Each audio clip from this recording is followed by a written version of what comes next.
Hey guys, this video is in collaboration with SC Brick Studios, who basically did the same thing I did. We each had a time limit of 2 hours to build Rivendell from Lord of the Rings. Here's a picture of what he built, and you should definitely check out his channel and his video, which I will link down below. If you didn't know, Rivendell is a location from Lord of the Rings where a bunch of elves live, and the company of people who take the ruling ring to Mordor stop there for a while, and it's kinda complicated. All you need to know is that basically everyone loves this place, and it's pretty magical. When building it, I used a Google image for reference and set aside exactly 2 hours to work on the mock non-stop. Honestly, it was about as challenging as I thought it would be to build this in 2 hours. Usually whenever I make something I take some breaks in between, but for this build I was forced to sit down and finish it in one setting. Near the end I was also rushing a little bit, and the final product is definitely incomplete. At the end of this video I'll be talking about what else I would have liked to add if I had the time. Without further ado, let's take a look at what I could build in 2 hours. This scene displays a part of a Rivendell bridge. As you can see, the bridge could definitely be added onto and stretch out further than it does right here. At the bottom are these two columns that hold the bridge up, and they connect to some more parts of the structure that are directly underneath the walkway. The walkway is also connected at an angle, and I'm so happy I was able to build it like this and avoid making it just a plain straight bridge. I used these slanted plates for the base and connected them using these pieces.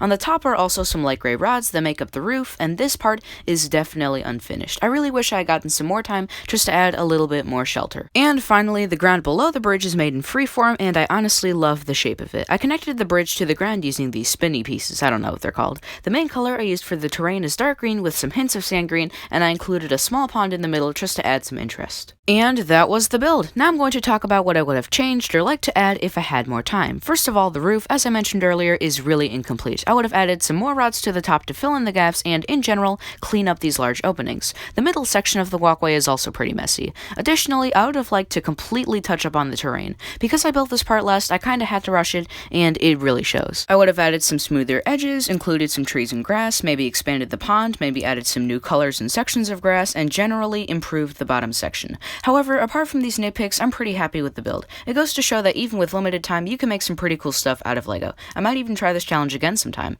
Thank you so much for watching, and I'll see you next time.